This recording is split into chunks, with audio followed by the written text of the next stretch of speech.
Welcome, everybody. Today is August the 24th. This is our All Lives Matter call with Dr. Alexander Loyd, Dr. David Peck, and myself, where they're going to address some kind of systemic issue.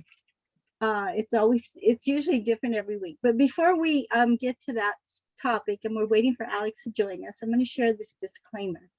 This presentation is for education and informational purposes only. And since we're going to be talking about issues of health and well-being, we wanted to make sure that you understand this information is not intended to heal or cure anything. Everything in the presentation are the opinions of Dr. Alex Loyd, Dr. David Peck, myself, or possibly you share. You should always check with a licensed healthcare provider about any specific health concerns you may have. All right, guys, you can take it away. There's Alex. Hey. Thank you so much, JoHanna, and good day, Dave. How you doing today? How are you? I'm good, Alex. I'm good. How are you? Good. Yep.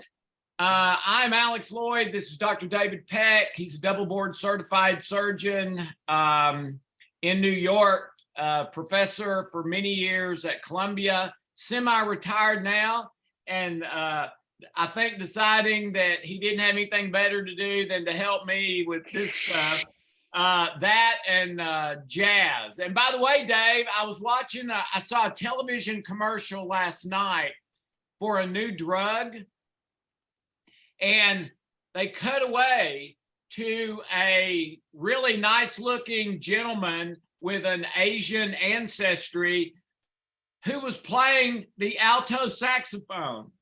And he looked so much like you. I mean, same build, same height, and playing the alto saxophone. And it reminded me of you.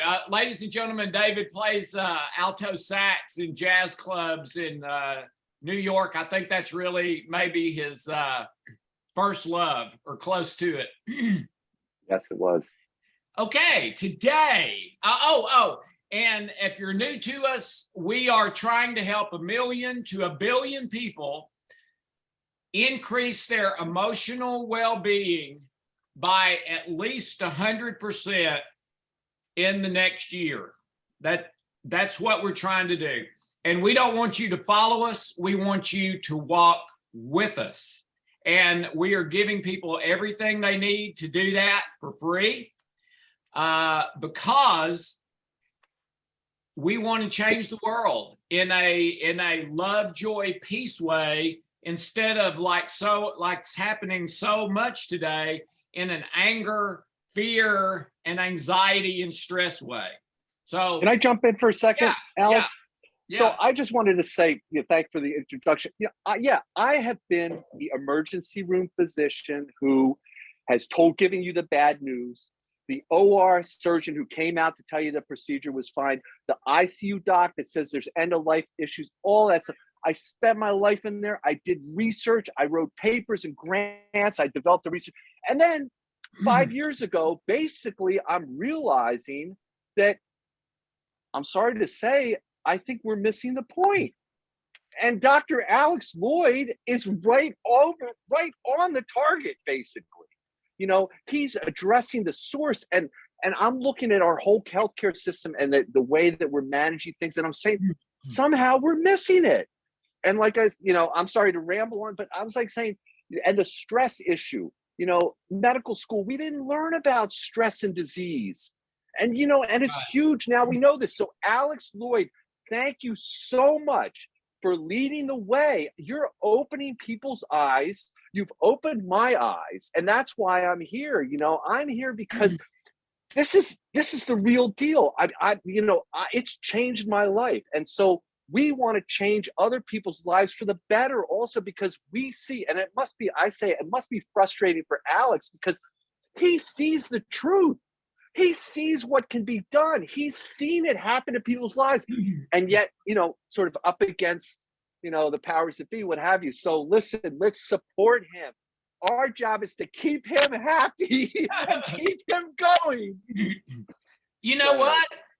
Your job's to keep me happy. That sounds good. I like Well, that. keep you, yeah, okay. No, but the other part of my job is to keep you honest and There you disagree go. with you. Disagree with, yeah.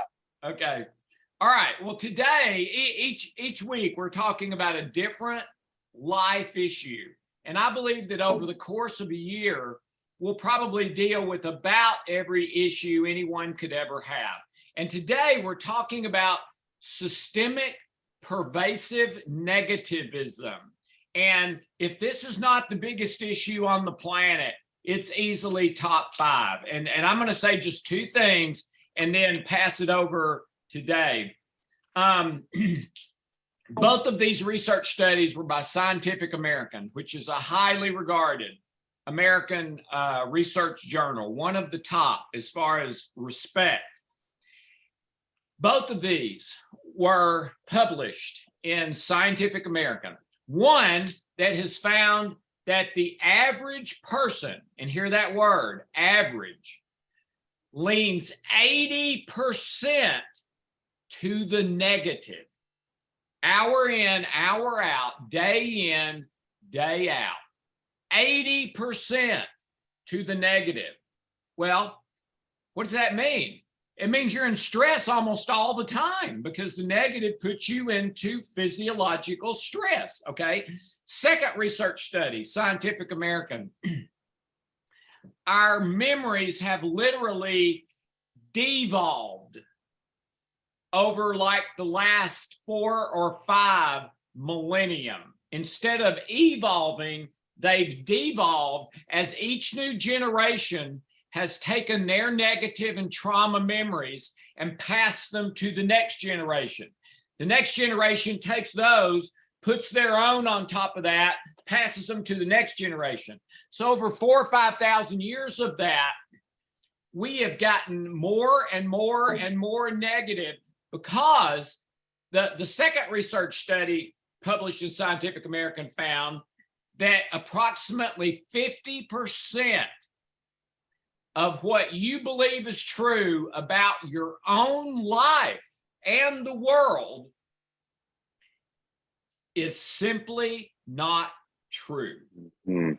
You are believing a lie about yourself or the world. Well, do you think the lie shifts you to the positive?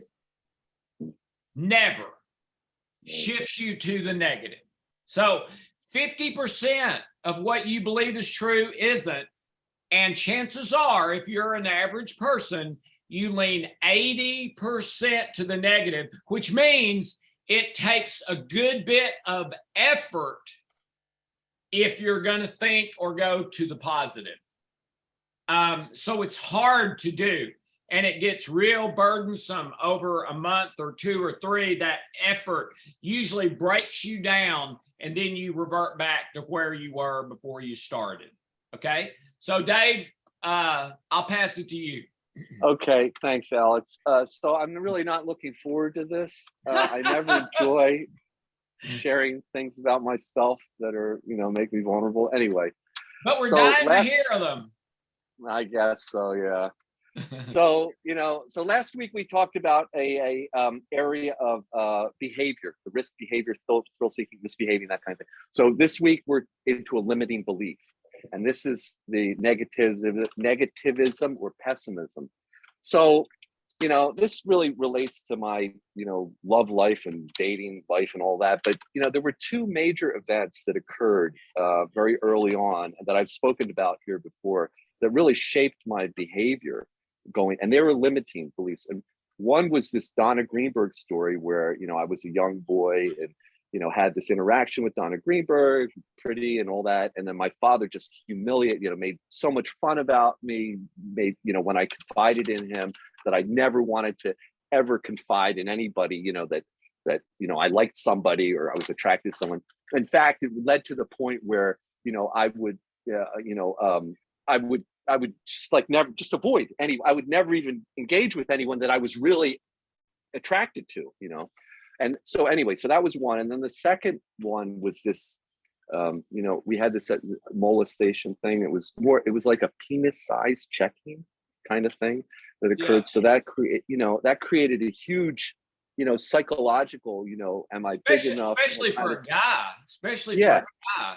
And I got to tell you something, the more you worry about it, the smaller Yeah. it gets. Yeah, I bet. Yeah, right. Anyway, so those two things, they led to me basically having blinders on my whole adulthood, no dating life at all. It was always just like convenient relationships, kind of thing. I don't think that's very healthy. And then the actual, the act was more, it was just, it wasn't, it was more like, it was, I hate to say stuff. I mean, I'm embarrassed to say, but let's sort of like almost like masturbating, into someone. It wasn't like you know what I mean? It was like an objectified thing. And then there's the pornography, that's the outlet into it. And, taking innocence. We talked about that earlier where, my thing was like Asian schoolgirls, kind of thing, that was, everyone has their sort of fetish or something. Anyway, so that obviously created a bad situation for me. In fact, getting married, marrying someone I really didn't love. Actually, she used to tell me I didn't love. I didn't know what love was. I had no idea. She fulfilled all the requirements, the check marks. She's beautiful and smart, and I care about her. So, but didn't have the, I guess, whatever it was, the fire or whatever that love is about. Right. I had no idea it was even supposed to be there. I didn't even know what flirting was. Honestly, I didn't. I remember going to Korea. I was a young man, good looking, whatever, and the girls were like, oh, talking to me and everything. And they're like, what kind of girl do you like? What type of girl? And they thought that was a normal question. I had no idea. I had never thought about it. Wow. Yeah, I know people say, wow, I'm like, that's me. But you know what? I could do that exam. I would persevere. I could get those papers published. Man, I got those grants. I would persevere to get that. I had confidence. I mean, I wasn't did the most amazing, but I had a lot of confidence. But when it came to that other thing, man, there's nothing. So anyway, so that's what limiting beliefs, those, and listen, I love my dad. I forgave him for everything. We were so close. I mean, I was the guy who spent all the time with him. I nursed him on his deathbed, but I don't know. He had hangups, I guess. Hey, let me ask you a question. The penis, measuring, checking thing, is that of Korea? Is that a Korean thing or is it not? Because you know what? I've only heard that once or twice before, and I thought I'd heard everything at least 20 times. I can't imagine going through that. I mean, when you were describing that, I was imagining that happening to me when I was a little kid. Dave, I'm not sure I ever would have recovered from that. Much less anything else. Is that a Korean thing or is it not? That's amazing that you should ask that, because I've actually wondered that myself, and I've asked some people, and I believe that it may be. Okay. Believe it or not. Yeah. But I haven't confirmed it because, and it was really, because, I confronted him with it. I spoke to him later about it, and, he makes it like, he just, downplayed it, obviously, he was, but he wasn't denying that he, it wasn't denied. But it was, it was like a military thing, honestly. It was like, I would have to stand there at attention and recite my name and address. And, it was kind of fun, I was close to but then after that, we'd go to this checking thing, it was like, and that was how it would end, kind of thing. And, but what I wanted to say was that, with the military, that was sort of the part that came, I think, from the war. But, so I'm not sure, Alex. I've asked one other Korean person, and they said yes. So there was one other person that I spoke to, but I don't know if it was something that from moving to America or started back in Korea, maybe, or I don't know. But I think that's common for many, many different cultures, though, too, to be obsessed, or at least in America, maybe based on the television and all that, what we're being sort of brainwashed with, or whatever, controlled with. Yeah. Well, the one posted I would add to that before we get to the code, and by the way, thank you for sharing that. That's for sure not an easy thing to share. Yeah.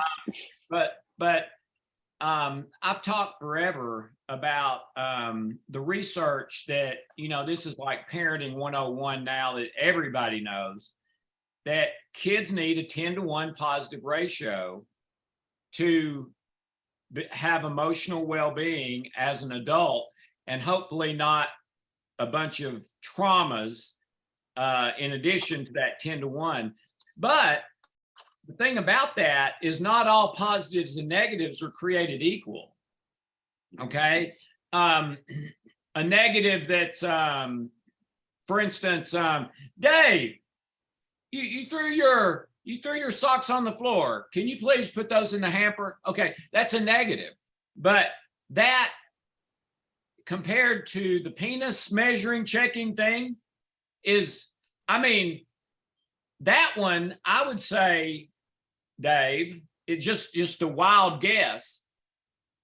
To me, that one is probably equal to 50 negatives. One occurrence of it is probably equal to 50 negatives. And we know from Dr. Daniel Amen and his good research that every time you go there in your mind, your body goes there chemically and with negative signals. So when that happens, there's not much you can do. It's like you're being carried on a raging river, and you're reaching for a rock or a branch, but the water's carrying you too fast. When you have negatives like that happen, especially as a child, I think it knocks us into shock, and we're just basically hanging on for dear life for a period of time. And I'll let you so I saw a psychologist for years who was able, with Anna, who was able to identify the issue. And the problem was, I felt the same way every time I was in a situation. I was nervous. So the point I want to make is, can you believe it that I don't feel that way anymore today? Yeah. What's that I feel worth? fine. I'm average. I'm fine with that. I checked it out. I know I'm fine. The healing code. Hello, the healing code. All right. Well, let's do one now that you mention it. So do you want to start? Or you want me to start? Sure. I could. I have go a ahead. healing code. Okay. Go ahead. So we pray, we request that all destructive, negative cellular memories, unhealthy habits, false limiting beliefs and addictions, relationship issues and behaviors be found, opened, and healed related to systemic negativism and pessimism, be found, opened, and healed through love, light, truth, and God. Amen. Okay, and the first position is both hands in the bridge.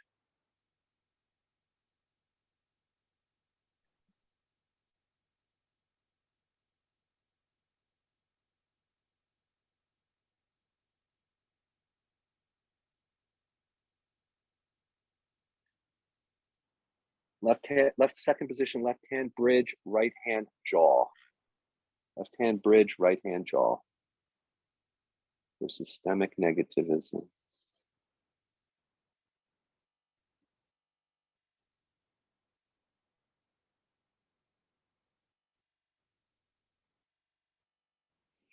Okay, third position is both hands in the temples. Both hands temples.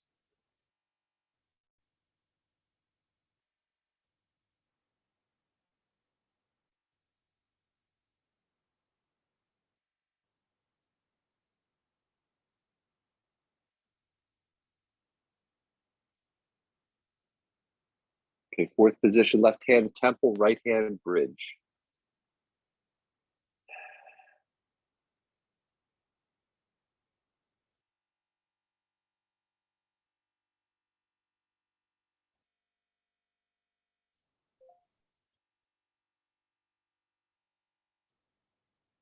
Okay, first position again, both hands bridge.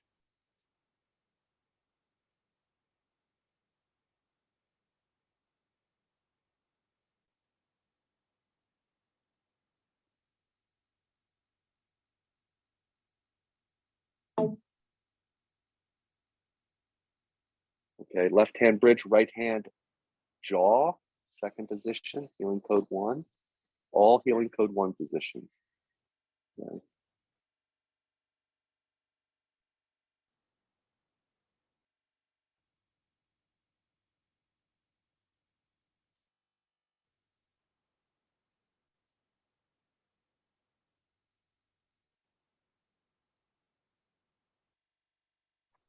And both hands temples now, third position.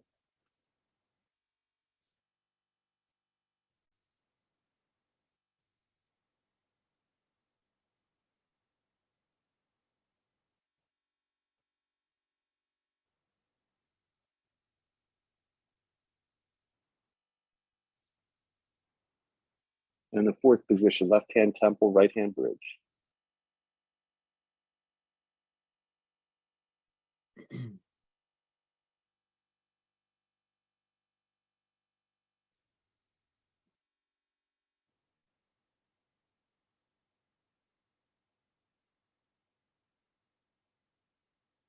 And back to position 1, both hands bridge.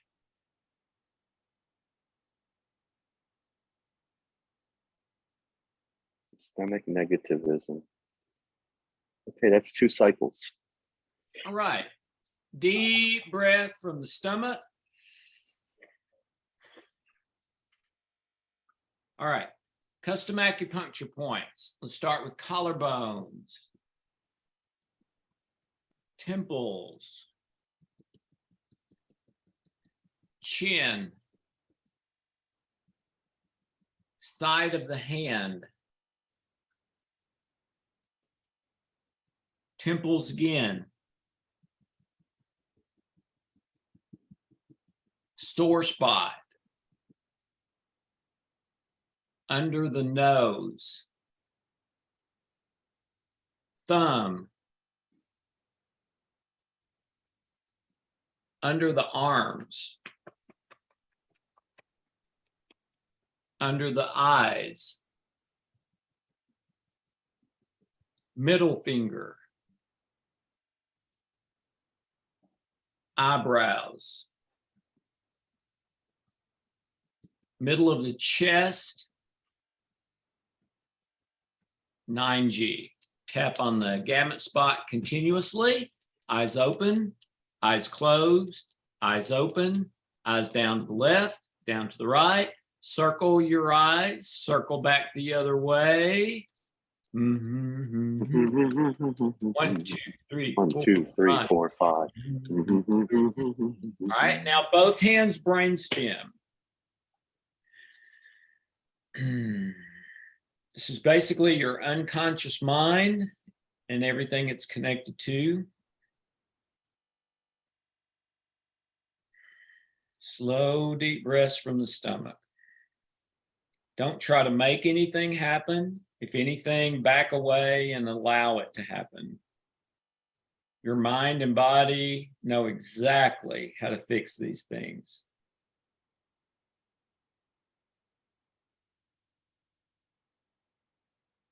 A little bit more.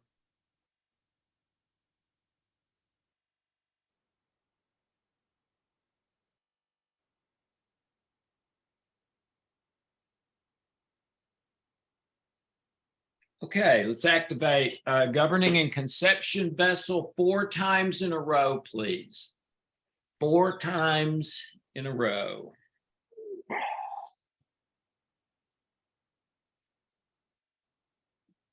Dave looks like he's lying on the ground. I'm in a chair that reclines back. It looks like you're lying in the grass. Sometimes I should do that sometime. It does. I mean, it does exactly like that. Okay, now custom healing centers. Let's start with throat. Please open and harmonize. base or root on the pubic bone, please open and harmonize. Heart, please open and harmonize. Under the belly button, please open and harmonize. Crown, please open and harmonize. Middle of the stomach, please open and harmonize. Now, both hands over the heart. Slow, deep breaths, relax, let the code process. Deep breath after deep breath.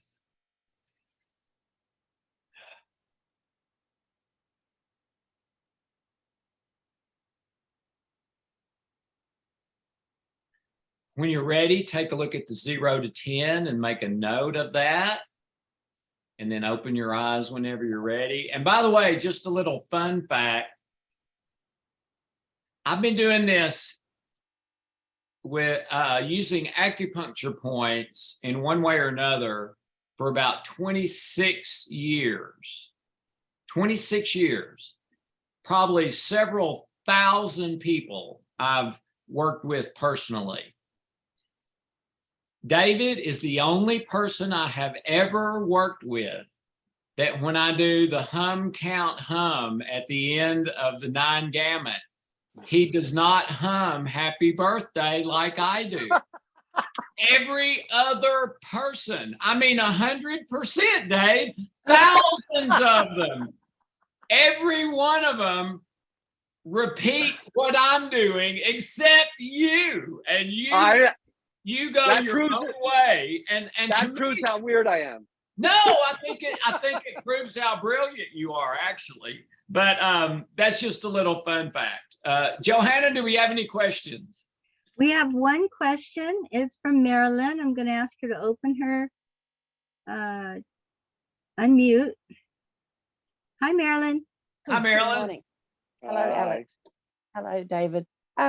I found it very interesting, Alex, when you said that when you get a negative, it can kind of put you into shock, because recently I did an online art course and I made a comment under somebody's art, and the teacher objected to it, and it took something that I got a lot of joy out of and made it very negative for me. And I had a one-on-one with her, and I knew that I was not in a happy place with her, and so I took the post-traumatic stress trilogy and healed on every art class and every teacher I'd ever been in or instructed by, to heal what I was feeling before I could talk to her.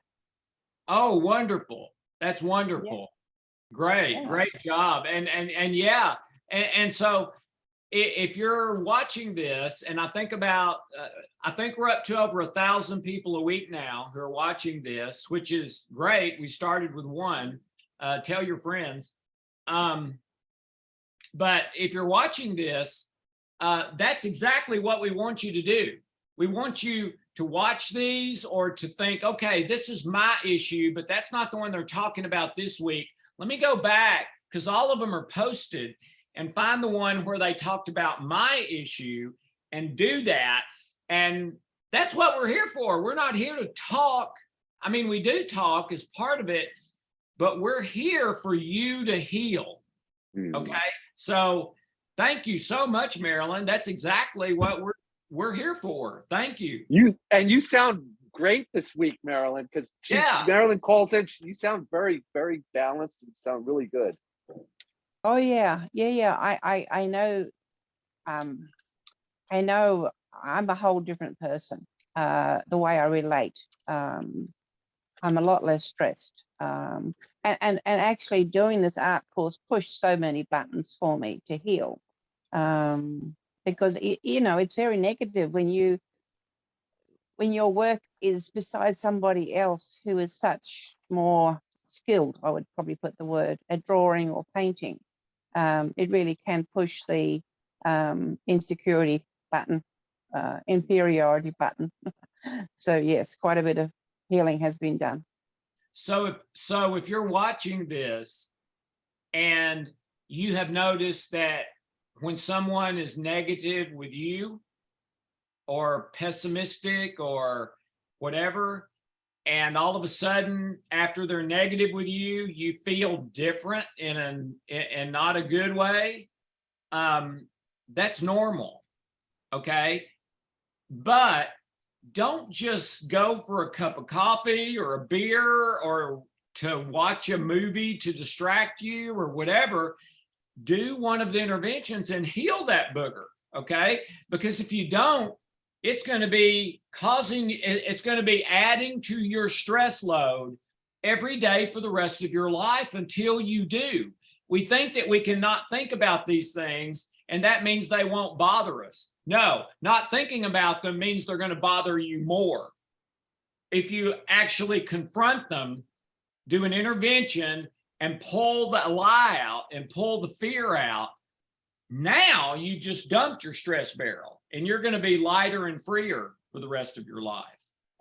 So yeah, great job, Marilyn. Thank you. Oh, thank you. I mean, thank you. You know, it's what you give us each week that makes a difference for me. And It's given to me, so the credit Yeah. is not mine, but thank you. Yeah. Oh no, I definitely believe it come from God. I've always believed that. Wonderful. All right, so if anyone else has a question really quick, you can press *9 on your phone. Oh, and I'm sorry, I'm a minute late for a client. I've got to go. I love you, everyone. Thank you. Thank you, Dave. Thank you, JoHanna. Love you. Thank you, Alex. God bless you, Alex. All right, so if you would like to have a custom code or a